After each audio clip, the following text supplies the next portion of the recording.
Philosophers. Philosophers. I can't. What, you can't take my sarcastic coffee sipping? Nope. Well, it's too bad, because we're leaving it in. Unless you want to cut it out later. So, we did not prepare a topic again this week because we are lazy or busy, whatever excuse people commonly use. But we did take a look at the last two topics we've discussed, and that was authority versus power in episode 23, and then terrorism in episode 24. And there's an interesting linkage there that I don't think we acknowledged. And there were some assumptions we made that I think were maybe unfair to assume. So, the linkage between the two is essentially people who commit acts of terrorism often see it as them denying or acting in opposition to the authority of some other institution. And you'll often hear them talk about how there's no peaceful way, or their protests are useless. They can no longer abide within that same system, as we had suggested in our episode on authority versus power.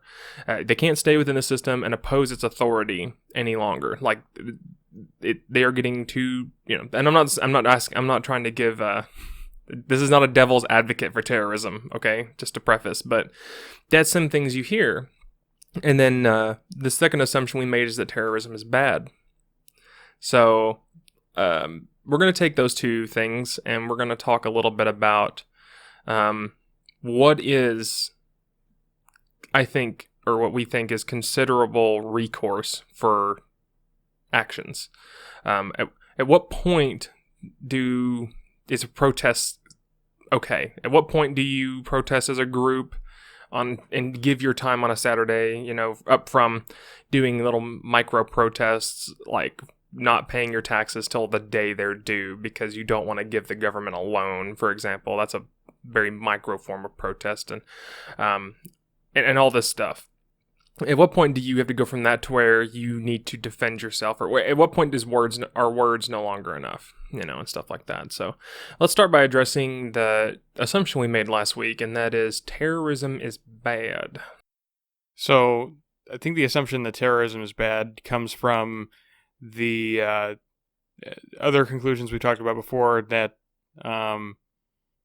basically initiating a coercive relationship is bad.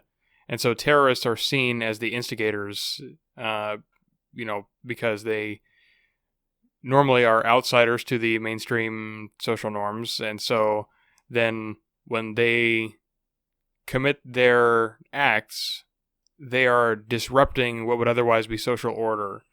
And so they're seen as the aggressors.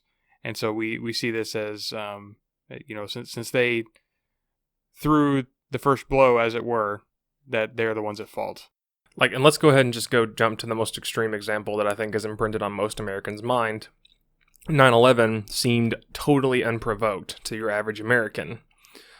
We didn't do nothing to Al-Qaeda, so why would they fly planes into our buildings and kill hundreds of... I don't even know what the death toll was, or what all could be attributed to, but kill people,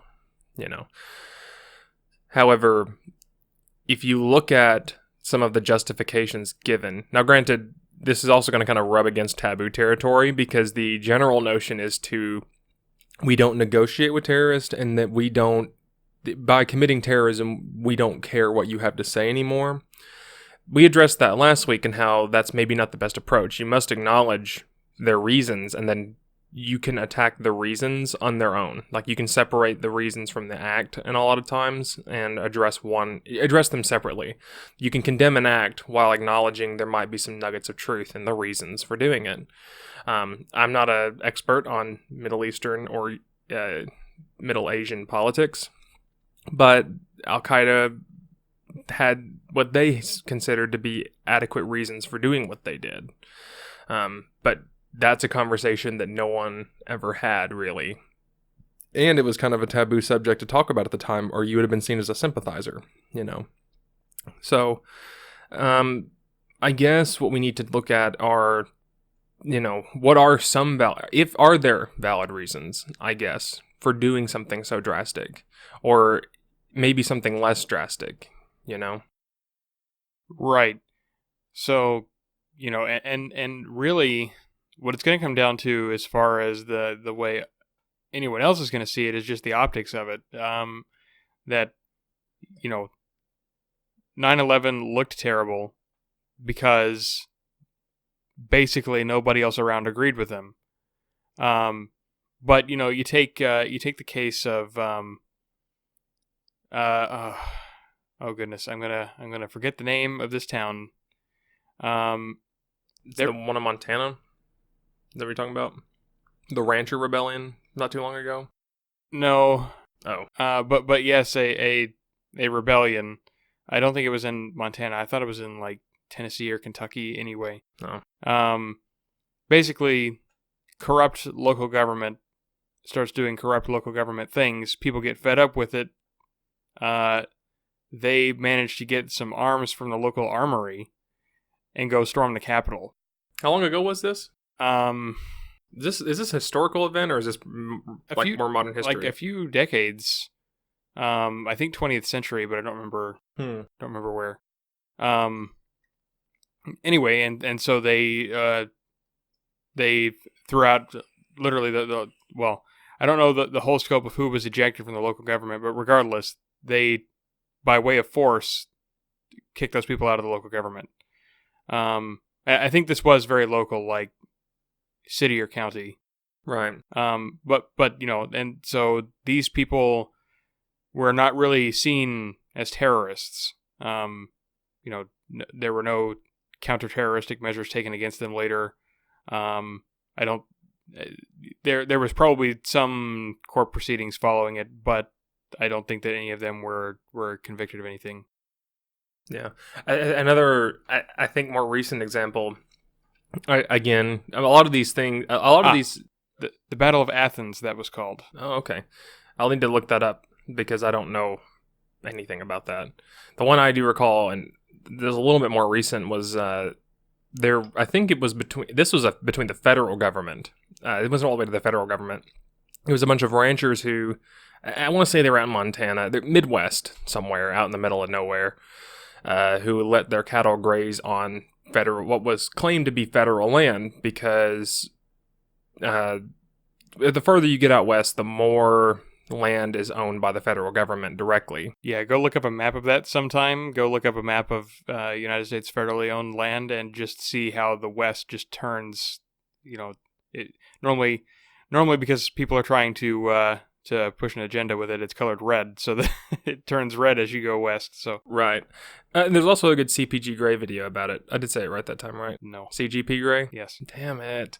Okay, well, I will put that in here as well. A CGP Grey video about what is federal land in the United States and how it came to be. It's a pretty good brief synopsis on the situation, I think, without being politically biased one way or the other. So, but this dealt directly with that, and it was a bunch of ranchers who let their cattle roam on this land because it wasn't being used, and the federal government said that they couldn't do that because of some environmental reason. I can't remember. There was some reason why they couldn't, but the ranchers let them do it anyway. They took the whole approach of I'm going to do it until you make me stop, essentially. Well, after a while, the federal government in the form of the FBI got involved, and the FBI sent armed people out there to deal with this situation and make these people stop. Well, these people, being ranchers in the Midwest, are armed to the teeth, most of them, and they actually stood off with the FBI for a couple of weeks before the FBI just left them alone, because as the more this became publicized, the more the public opinion was shown that people kind of were more on the side of the ranchers, and the government just kind of let it go after a while, and then it just went hush after that. Like, no one talked about it really quickly afterwards, which I think is what tends to happen a lot of times with successful retaliations against a government, especially one in the United States, which is based very, very heavily on democracy, where optics is everything as far as leadership is concerned. So that's another interesting event where they were armed, and I don't know if they killed anybody. I do want to say shots were exchanged, but I don't know that anyone was killed or injured. But there was a potentially violent standoff that occurred between the federal agents of the federal government and independent individuals in these form of these Midwestern ranchers, Now, and like we had said before, the only difference between us calling these people terrorists or maybe resistance fighters or freedom fighters are other very good propagandable terms as for how you can put people doing something you might have disagreed with if you were on the other side in a good light. It has a lot to do with optics. But I don't think we should leave certain things to be just about people's subjective opinion, because that's what optics are. Optics, in a way, are people's perceptions of the event and their response to it. Well, literally, and the place where the term comes from is it's how people see the event. Right, but the difference, I think, between just being how people perceive it, though, is that you can affect this perception. Like, for example, people in the mainstream media, or conspiracy theory, anyone with a mouthpiece and an audience can add their own take or spin on any realistic event and not step outside of maybe the fuzzy boundaries of the truth, but they can change the framing of the issue to change the optics. So, and this happens this is propaganda is all it is. This happens all the time, especially in war times. The U.S., if you look at people's opinions on war during World War II, it was incredibly pro-war because we dehumanized the enemy, and we looked upon ourselves as this glorious angel of, light and protection for the rest of the world. But however, when you get towards Vietnam, when the optics changed and the media did not support this war, and the war was considered unfavorable, we looked at ourselves as tyrants. And it's amazing how much support it takes to get a country to be involved in a total war like that. But this is very similar, but it's on a much smaller scale. But I still don't like it. I think that we can find some objective reasons as to when it's justified and when it's not, or at least maybe some metric that doesn't just rely on your proximity to the issue, Sure. So, I mean, like, the thing is that I will assert that any solution to this will rely on people accepting similar axioms to one another. Like we can look at this objectively as long as we all agree on what our standards are. Sure. I can accept that. Sure. So if we take something like, let's take, for example, the non-aggression principle. If we take this as a principle, then we can see whether somebody's an aggressor. Right. There is one thing, though, about the non-aggression principle I think we need to address first, and that is, I know some people that look at the non-aggression principle as an eye for an eye type situation, which I can see why they get there, don't get me wrong, but it's not quite that way. For example, if you aggress against me, I am then allowed to respond in kind, right? Now, that sounds a lot like an eye for an eye, but there's a point where it goes too far. And now and we got to be careful here as well, because there's another subjective thing called what a reasonable person would do. And the damn reasonable person out there that doesn't exist, changed my mind. We have to temper what that is, like just to take an example. If you steal from me and I know you did, I watched you do it, and I come out to try to stop you and I'm unable to stop you, like say you have a gun and I don't have my gun on me at that time, which is my own fault for not being able to protect myself or my property, but you steal it anyway. Am I then justified in then going and getting my gun and then marching over to your property and taking it back? Right? Right. But am I justified in going over to your property at gunpoint taking it back and then taking something else. Right. But at what point is it, because you cost me time as well, and you cost me effort, and I lost out on potential value there. We're not going to go all the way down that road, I don't think, at this moment, but right, we can hire an accountant and figure out exactly how much they owe you after putting you through this. Exactly, but I feel like, and I hate to say this, but there's a valuable metric, I guess, when it comes to subjectivity, that everyone, I think, knows what I'm talking about when I'll say this, but no one can prove to me what it is, and that is, you know it when you see it. Ooh. Yeah, that's a boo, but still, it's true. Like, if I said, you know it, like, the age-old one is pornography. What is porn? Well, when you sit down and try to define what is considered pornography in the actual broad sense of the word, you know it when you see it, but that also has a lot to do with your own sensibilities and definitions as an individual. Some people might consider, clothes on provocative acts are just as pornographic as nudity. And some people, as long as there's no acts of sex happening, it's not porn. It depends a lot on the subjectivity of the observer. And I think what we're seeing with things like these events that have occurred in the United States that aren't terrorism, it's because the aggregate opinion of the public determines whether or not it's okay or not. And that's what we're trying to get away from. So I don't even know really where to start with this. I mean, we can start with the non-aggression principle, but even that, I think, has its own subjectivity problems baked in. Well, that's right. Because, there are cases that have been made for the non-aggression principle which do their best not to rely on subjectivity, like the one that I mentioned before, which is Chad Perrin's moral caution essay.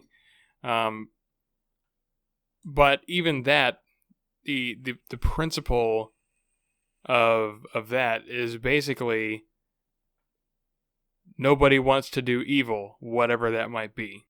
Right. But what if you do? But what if you do want to do evil? I don't know.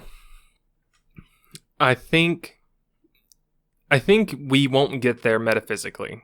I think this is going to have to be something taken pragmatically at first, and through time and time again examples, you might be able to discover a causal trend that will help us be able to figure it out. Because the fact of the matter is, we already deal with this. We already deal with aggregate subjective opinion. But there's also, I think, two types of aggregate subjective opinion. There is the talk, and then there's the action for subjective opinion. For example, you can be a very outspoken individual towards something, but the barrier for you to take action is so far above what the peak of your outspoken and outrage is. Like, for example, today some people say that we have an outrage culture where any activity in the public court of opinion will, if it draws enough outrage, it will scare people away from the topic. And this outrage is nothing but words. And a lot of times it's digital opinions in the form of social media, and people go from 0 to 100 really fast because they're not standing in front of somebody and tempering themselves like they would in a social setting. For example, if you go to like a town hall meeting and you're there, you might witness one aggregate opinion, and that might be displeasure at the event. But if you look at the Twitter feed for the same event, you would think that this was a riot. A riot, or people protesting the right stock. Something crazy. However, when you take both of these groups of people, how many of them are actually going to get their gun and come on down there and try to stop these people, or how many people are going to go get their pitchforks and stuff like that? And what that limit, the limit for that to occur is so far beyond, it seems at times, what people will show outrage to, right? Right. So I have a pragmatic proposition to get around the problem of subjectivity in this case, although you may not like it. I mean, we got to start somewhere. Until someone die. No, I'm just kidding. Terrorism is a smear word, an insult thrown at people, in order to, basically just to intensify a condemnation. And the reality here is that there is violence, whether political or otherwise, and it may or may not be justified. Okay. Well, this brings me to, this is sounding a lot like a book I read once upon a time. And I've mentioned this book often because I do find it to be a super fascinating book for what it is. Starship Troopers talks a lot about the concept of violence. I don't remember the exact quote, but in this novel, there is a class that the protagonist attends. And he attends this class multiple times in his life. Once when he's in high school, once when he gets inducted into the military, and once when near the end of the novel, when he is moving into his into the peak of his career. Into becoming an officer, he has to take it again. And this class is called History and Moral Philosophy. And it's through this class, the author, Robert Heinlein, is able to essentially pulpit his ideas to the reader directly through the mouthpiece of the teachers in these classes. And you, the reader, are in the place of the protagonist. And you have an omniscient view of what he thinks. It's first-person omniscience. So one concept he talks a lot about is how violence is unavoidable, and that violence is the only way human beings actually communicate anything, or that violence is the language of authority. If you're not willing to commit an act of violence, no matter how mild, because, for example, even he would go so far as to say that you can talk about something all day, but when two people are starkly opposed, it must resort to violence that's where you have the real debate. And he essentially says that without violence, there is no peace, or there's no way to, at the risk of sounding too 1984 on it, without violence, there's no way for us to have an adequate discussion to show what we really mean, because violence is a core part of us being animals. Humans are animals. Violence is the only thing that actually gets the point across enough, and it will always serve, because we will never be able to achieve a state of rationality above our instincts. That's the assertion, or at least we won't for a very long time. So until we reach that point, violence is the point at which you have to communicate your opinion.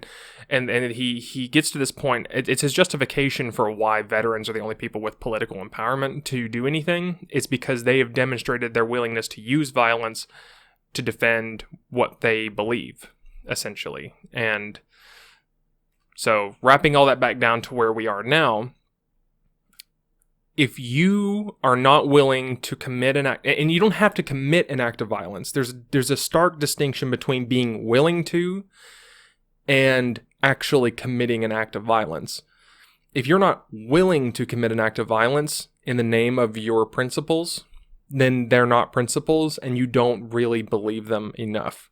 And there's a great deal of responsibility leading up to that too, where you're responsible for what you say, but that's pretty hollow. You must be willing to be responsible for what you do. So if you take, for example, a violent act, and this violent act could just be standing in someone's way. It's not that you are hitting them or pushing them back. You are just standing there. It's a very loose definition of violence by our standards. It is, but it is, though. Violence is essentially when, I think the best definition you could give for violence is when two people have to engage physically for there to be any progress made at that point. Because, for example, if there's a narrow doorway and you want to go through the doorway and I am standing in the doorway, there is no way for you to get through me without using violence, even if it's just pushing me out of the way. You can try to talk me out of the doorway, but ultimately, if I am deaf to everything you have to say, you have to engage in violence to get me out of that doorway. You know what I'm saying? To move forward. And that violent confrontation, while on an individual scale, might be seen as somewhat unfair because there will be always those who are more physically dominatory over others. On a societal scale, and that's really what he's trying to address, is libertarian principles in the context of a society. How do you make that work? It is what people are willing to commit violence to achieve. And by doing that, you are taking your principles on as responsibilities by putting them into action in the form of violence. And that's when any two people come into conflict with one another, essentially, is what he's saying. So I don't know how that's what, when you're saying, terrorism is a smear word, that's kind of what it's bringing me to, is okay, it might be a smear word, but if that's the case, is the only way you can truly get your point across when all dialogue breaks down as violence.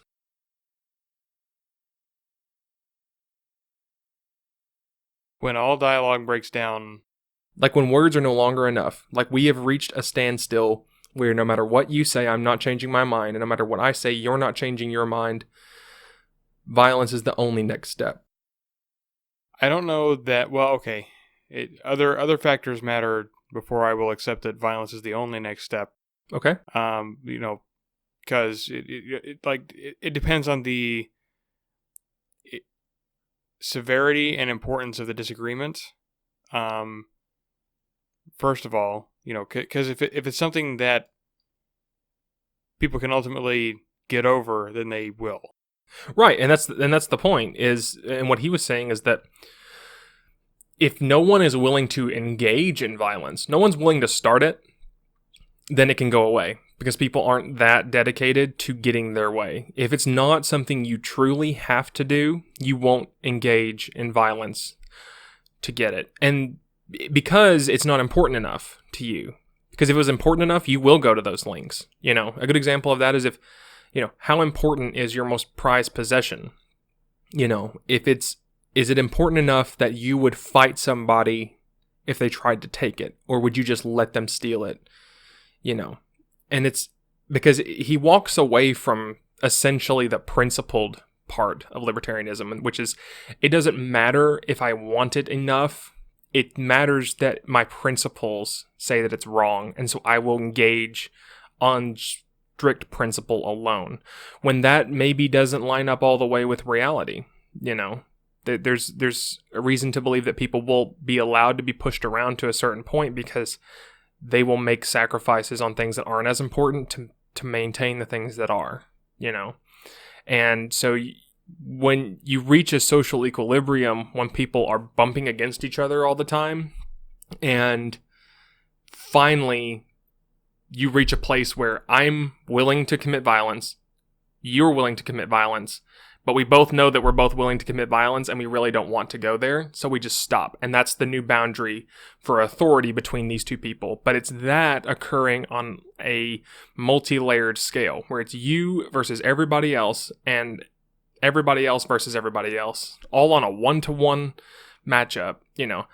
You can push as far until you get to the point where you're not willing to exert violence anymore and no one else is willing to exert violence against you. That is equilibrium. And that's how you attain a peaceful society, is everyone is comfortable enough with their territory. And that's not just physical territory. That's, I'm not being infringed on enough this way or this way. No one's really doing anything that I think is so bad that I'm going to commit violence against, and I am now in equilibrium, and I can engage peacefully with people within this is my sphere, and I have pushed the sphere as far as I'm able to sustain, and as far as people are willing to allow me to sustain it. And in this sphere, I am a free agent, and everyone has their own sphere, and they're all kind of rubbing against each other. And every so often, you'll have one that tries to encroach on the other, and violence might occur to settle the difference. But it's not just between those two. It's your entire network versus their entire network. And this is all under the assumption that we're rational enough to see the outcome or the likely outcome and have instincts enough to know whether or not it's really worth it or not. And there's no room in this type of society for gambling as far as, I'm going to just keep pushing to see how far I can go, because you acknowledge that there's a real threat that someone might actually smack you back down into your place if you're poking your head where you don't belong, and some people might take that risk. But when you get smacked back down to where you belong, no one's going to help you because most people would acknowledge that you've gone too far. And so that's kind of what he's talking about when it comes to violence being essentially not the boundaries between acts of violence is what forms the fabric of society that allows it to exist with an equilibrium, because everyone within their own sphere at optimal time is not willing to exert violence to go any further, and no one else is willing to exert violence to keep you, to push you back in. And that's how you achieve equilibrium in that case. That was a bunch of word salad to kind of explain his point on that. And don't be wrong, it takes a lot to get to that point. I feel like there's some mental hoops you have to jump through and one of those is taking the modern definition of violence and throwing it out the window, because violence is commonly seen as negative, right? Right. But instead of looking at it as just a negative part of humanity, this requires that you have to just acknowledge it as an integral part of interaction between animals. And that's what he does. And that's what his whole novel's about, is how violence is innate to us. And so instead of trying to suppress it, use it as a tool to essentially create a social fabric. But you have to put that in balance with rationality and self-interest. And those two things together is what allows a society to reach conclusions on every level, from a one-to-many scale to a one-to-one scale. Because ultimately words don't matter when you get to a certain point. And I think I think there's some truth there, right? Because even in today, there are people who protest and protest and protest about some things and they never get changed. And it's because no one cares what you have to say anymore. Like, once you've screeched at the loudest you can get, and no one changes, that's everyone signaling to you that keep screeching, we're not changing our minds, And if you really cared, if you really wanted to see your change made, you would take action at that point. And it's not just, I'm going to walk down a street with a sign action, because that, I don't think, changes anyone's minds.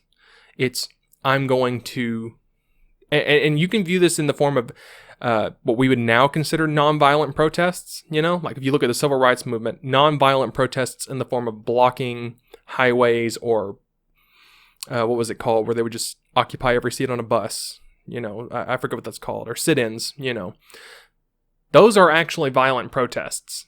According by this definition. By this definition, those are violence, because you are physically acting against the interests of someone else directly. Like if you organize a sit-in at a diner, you are preventing that diner from doing what it wants to do by physically being present. You cannot sell food to anybody because there's nowhere for them to sit. That has almost the same effect as them standing outside and beating up anybody who would come in. You know what I mean? It's just not direct towards a third party. It's direct against your opponent, right?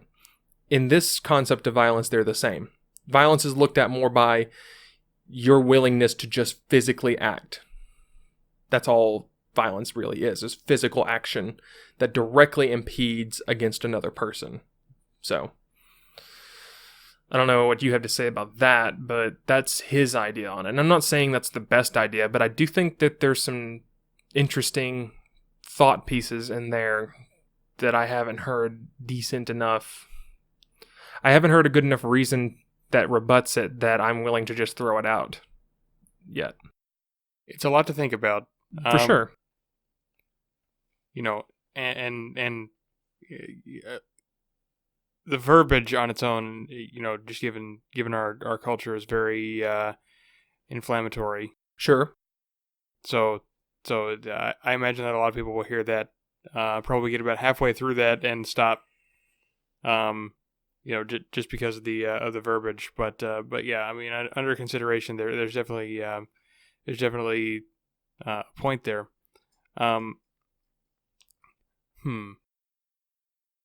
So if we change the verbiage, then well, I don't know that the verbiage necessarily needs changing. It's just that it probably should be delivered more delicately than I'm able to right now. Perhaps. Well, I guess the way I was going to put it is that definitions should have been established first. Because that's where a lot of it that's what a lot of it comes down to, is definitions. Well, and admittedly, Robert Heinlein does a lot better job of because it's his philosophy. So of course he's going to do a better job of explaining it than I can, and he does, if I recall correctly. He defines things first. So sure. So all right. Now the question we're trying to answer is, when is it acceptable to exert force on others in the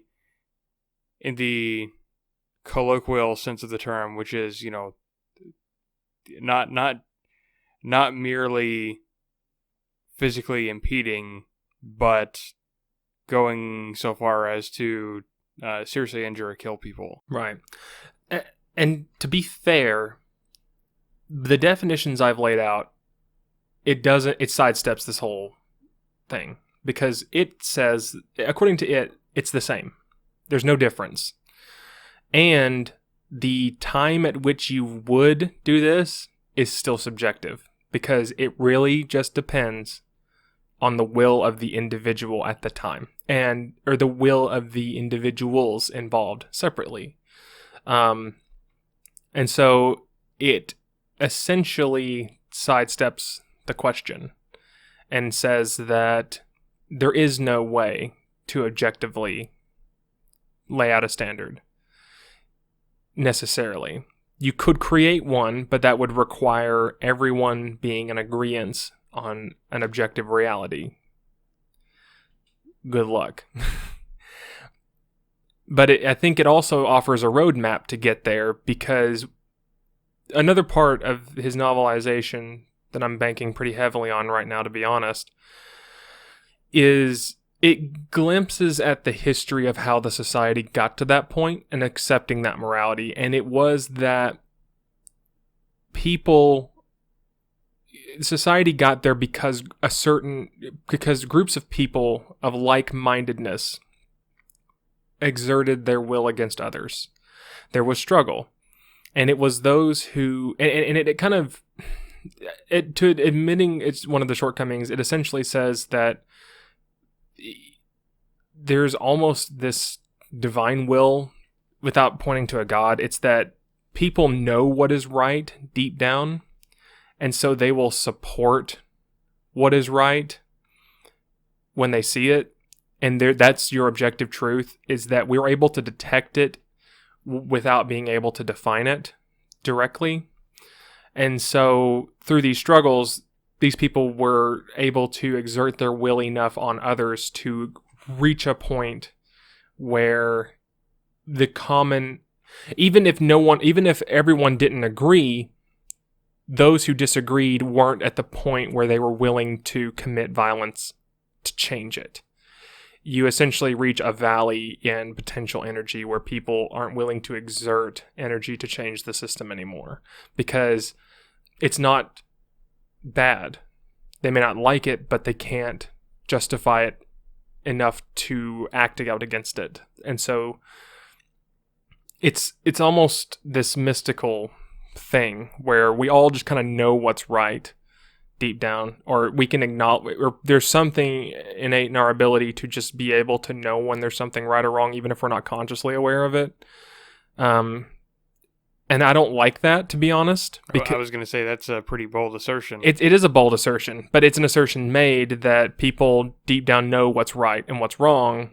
And even if you don't consciously know what it is, subconsciously you do, and you will act out violently against things that you subconsciously know are wrong, whereas you won't for things that are right. Even if you disagree with the things that are right and agree with the things that are wrong, the actual threshold for your subconscious ability to exert your will against it is when you're going to be brought to violence, which, again, I acknowledge is probably not true. But right. Well, the thing here is that this doesn't sidestep subjectivity here. No, it embraces subjectivity, essentially. Right. Well, I guess the way you phrased it made it seem like you were defending an assertion that deep down we all know what's right and wrong, as if there's some objective right and wrong that we all know. But that's not true. Otherwise, we wouldn't have these conflicts in the first place. Well, I think the way it's put, again, I'll get off this horse here in a minute. Okay, I promise.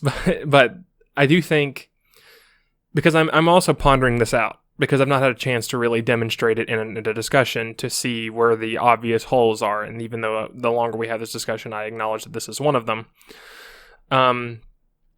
You would almost have to, in order to accept this entire philosophy wholeheartedly, you would have to acknowledge it goes back to almost what the same roots that rational morality takes, right? We've discussed rational morality before, haven't we? Yes. And the roots, and what are those roots of rational morality? Like, what is a way you can reach and achieve morality without a god, or anyone telling you what it is, but you can reach it rationally from axioms? Well, yeah, you can reach it from axioms, but axioms are themselves just baseless assertions, really. Right, but it does the same thing, is it makes baseless assertions, and from those axioms is able to reach its conclusion, because there's almost an optimistic view on humanity you have to accept. Sure, I'm not disputing an optimistic view on humanity. I think that by and large, people are good and want to be good. But we, in our pursuit of being good and being well-intentioned, we still have different intuitions about what exactly is the right thing. Right, and it acknowledges that. It doesn't sidestep that at all. But what it's saying is, it acknowledges that we're unable to maybe do this with 100% accuracy, right? So instead of trusting our perceptions on what is right and wrong, it takes it one level deeper and inserts that there is your willingness to act is different than your ability to perceive, right? Right. And it instead of trusting your perceptions on what is right or wrong to help you determine what you should do, it takes it one level.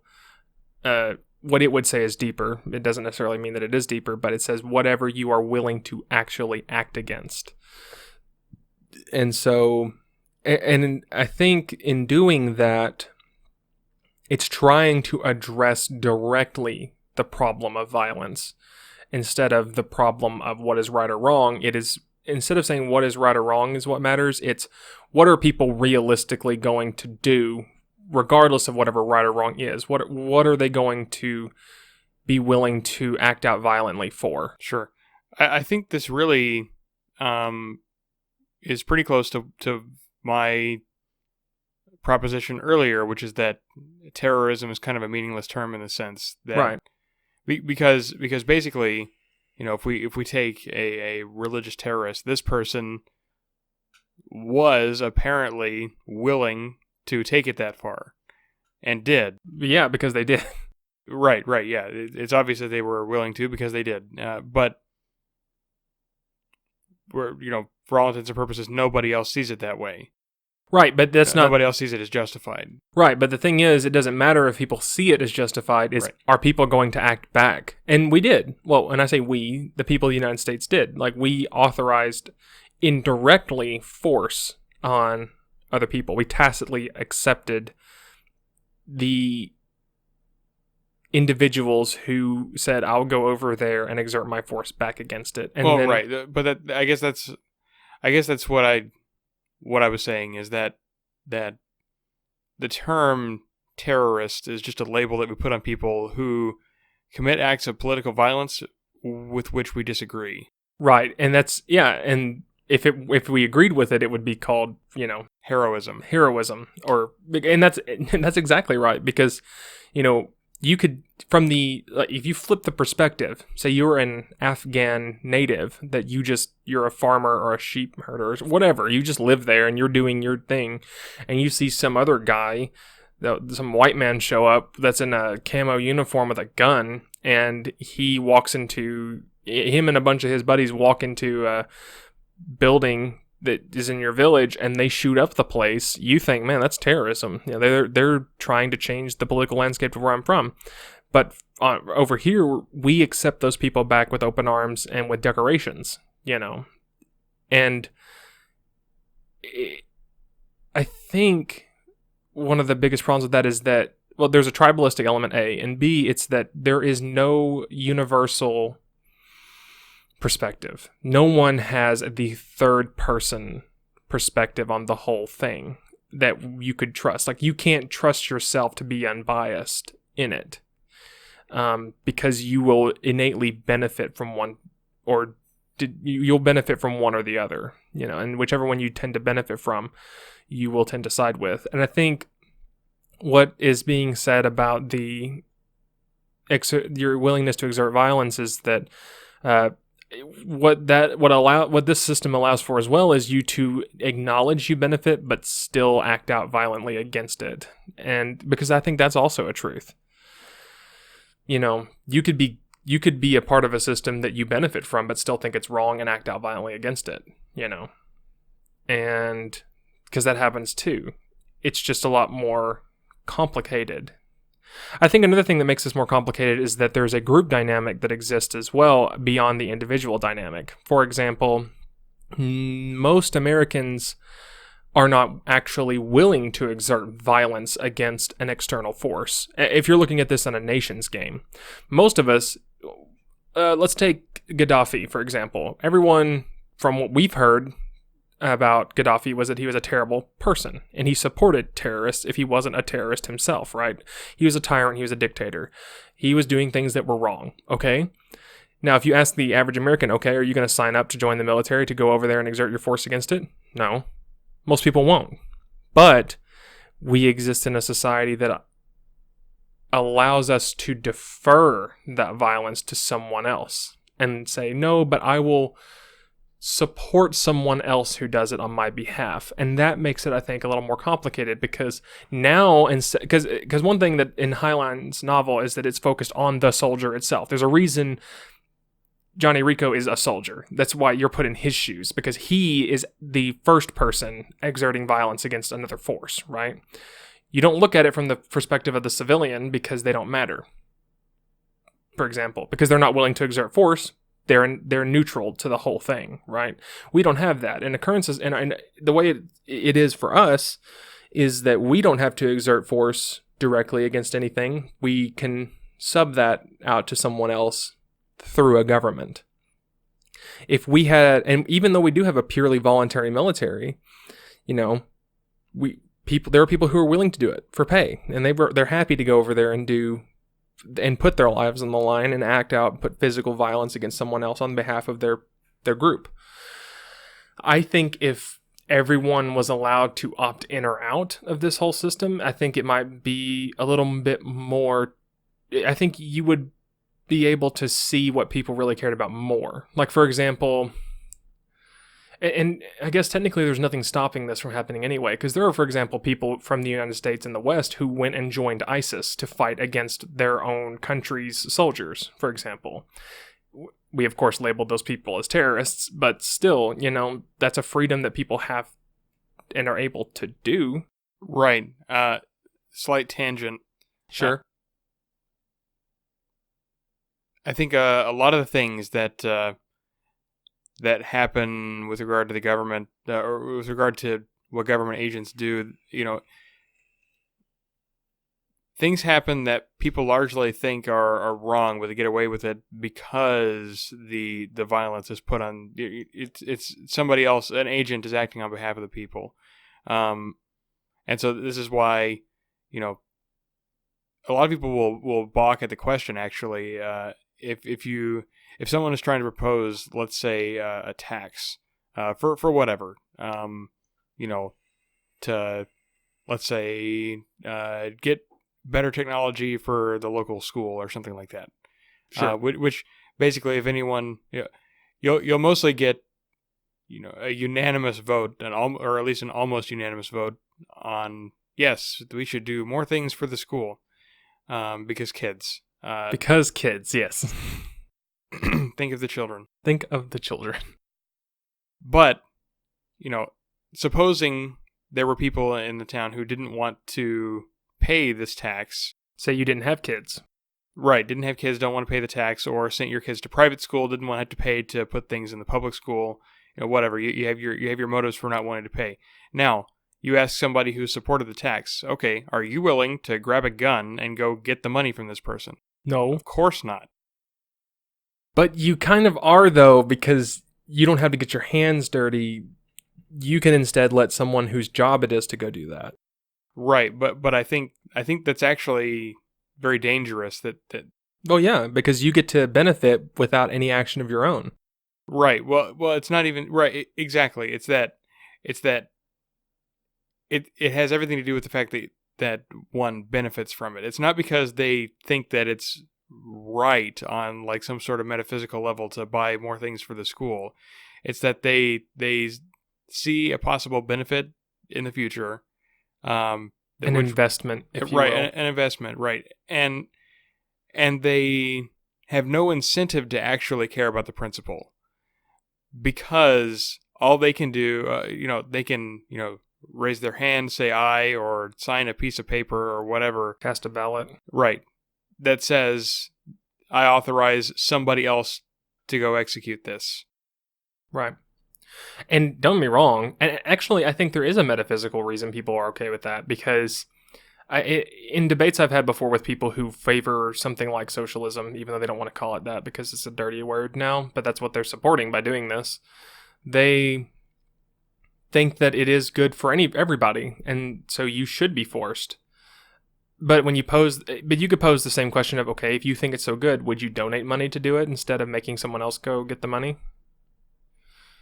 Well, I don't, there's some wishy-washiness there where they might say yes, but you can do that, A good example of this is, look at the Trump wall. There are millions of dollars being raised through voluntary means to achieve a public work. That speaks so much louder than someone who's just willing to cast a ballot. And I think, and that's another thing addressed in Heinlein's book as well, is that people can't be trusted with a vote because they don't personally have to carry it out. You know what I mean? Like in his book and in the philosophy he portrays, only veterans are allowed to vote. And the reason they're the only people trusted with the vote is because they're the only people that have demonstrated that they're willing to carry out the acts for which people vote. And it doesn't have to just be military service. That's one thing that the movie gets totally wrong, that the book talks much differently about. You could be a person who digs ditches for the state through the military, or works at a chemical treatment plant, or whatever. You commit, you work for the people, but the thing is, you're putting yourself in the place of the actor who is doing the thing. You do it. You take the money from other people. You get out there and you do the hard thing yourself. You don't get to just delegate it to someone else. And then once you've done it yourself, you then understand what you are then putting on the next generation of people that are going to have to do the thing you vote for. And you understand the responsibility that you have. I don't think it has to necessarily be military service, but that's the thing, is there's a divorcing of responsibility from your actions by voting. And that's one of the biggest critiques of a democratic system anyway, or any system that emplaces a government, is that you're able to tacitly participate without taking direct responsibility. And I think that's one reason that people look at terrorism. I think that's one of the reasons people look at terrorism so negatively is because it confronts that very reality. Because if you read some of the things that were put out by bin Laden and a lot of his supporters, they say all Americans are responsible. But most people who are Americans said, oh, I'm not responsible. I didn't do that. But they have a point. You tacitly accepted to it. You know what I mean? You voted for this. You support the people who did this.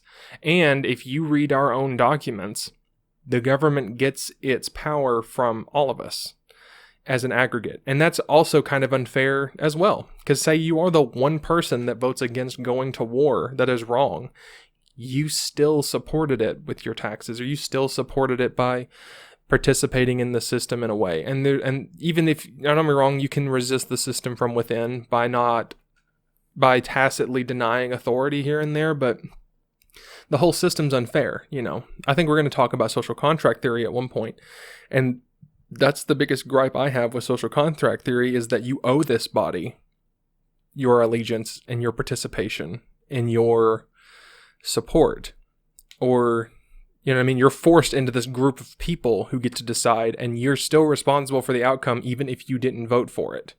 Even if you didn't vote at all, you're still responsible, you know. And I think it's really unfair to lop those people together, you know, when in reality, if you wanted something done, you better be willing to put yourself in the place of the person who's going to do it. Or at the very least, you know, do things to put your dollars behind it, you know. Put your own property or your own self in that place. Because I think the divorcing of responsibility from action is a problem. Because it blurs the lines on who is actually responsible. Because, you know, there will be some that say, well, I didn't go over there and shoot those people. And they're right. So they're not directly responsible in that way. But there's this really, really murky indirect responsibility that is full of weeds that some people say is... Yeah, the argument's fair to be made that you are still indirectly responsible or not. And the problem is we could avoid this whole discussion by just making everyone directly responsible for their own actions. So I think now, if you don't have anything else to say about that, I think we should tie this back to the original discussion, the original question asked, which we've been beating around the whole time. But I think there was a lot of groundwork that needed to be laid to get to this point. I accept your assertion that terrorism is just a bad label. It's just a opinionated label, essentially, on a person who's actually willing to act on their belief. Okay? And when it comes down to when a person does that, I don't think there is really an objective level. I think it is subjective on the individual's level. Now, whether or not it is right or wrong, I think, is not necessarily left up to the sum of the observers. But I do think that that's practically how it plays out. It's not left up to their opinion on it. It's left up to, well, how willing were they to act against you on it, you know? And we could go back to that. Like, let's go ahead and do the example we've discussed before. At what point do I need to begin to exercise my Second Amendment right to defend myself from tyranny? At what point is it tyrannical? At what point do I wield a gun against a state, you know, that is beginning to encroach on me? I don't know. But I do know that the point is essentially defined by the time when I actually do it. You know what I mean? It doesn't matter what I say. I could say that it's when they come to take my guns. Like when someone comes to disarm you, that's the point at which I would probably get my guns out and stop that from happening, because that's kind of logically the point of no return. Because if they take away your ability to defend yourself, then it doesn't matter when you would use it, right? Right. But there very well could be a time before that. It just depends on when I'm actually willing to do it.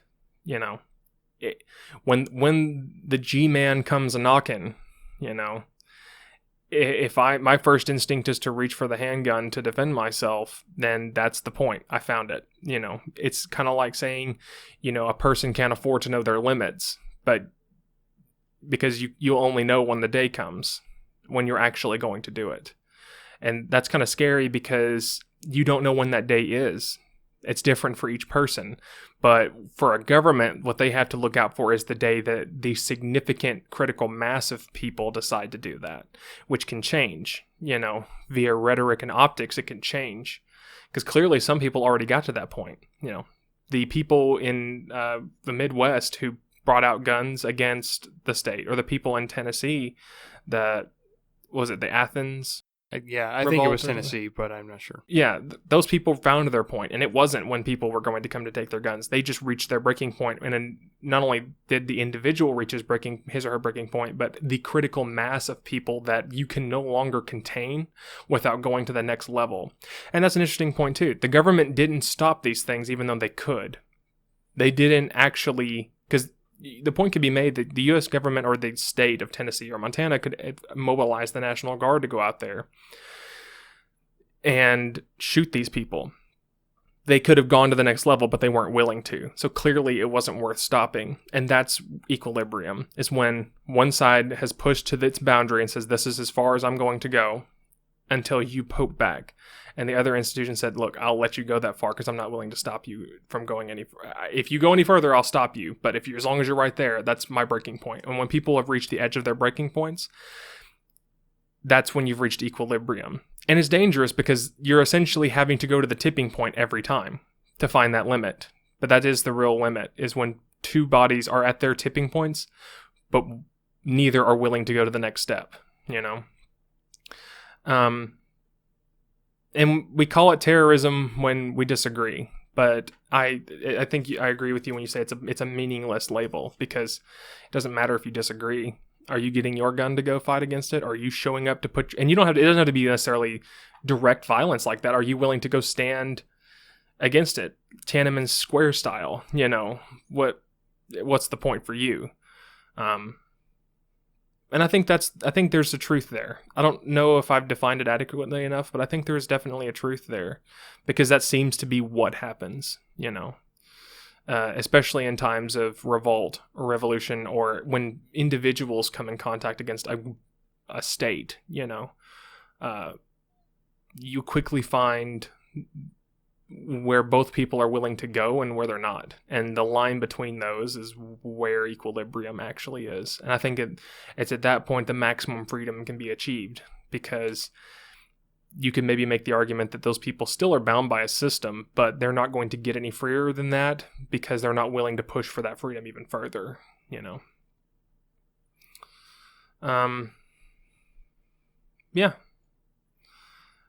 So did that answer the core question? Or are we still beat around it? I think that an answer has been given. That an answer has been given? There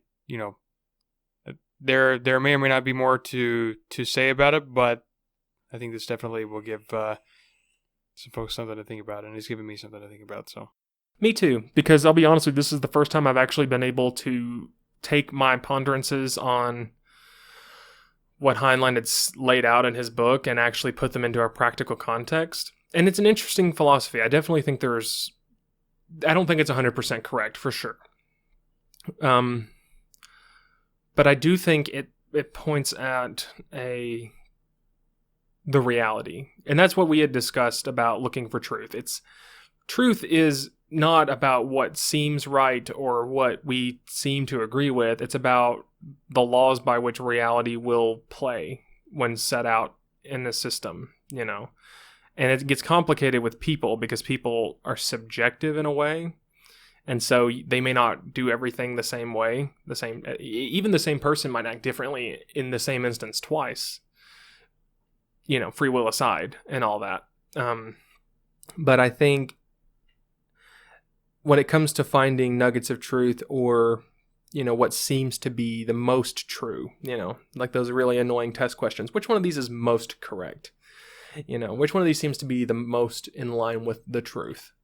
I think there's a lot to be said there. And I don't get me wrong, I would really be interested in continuing this discussion, and I would really also appreciate hearing other opinions, because I feel like there's always a danger of putting yourself into mental gymnastics.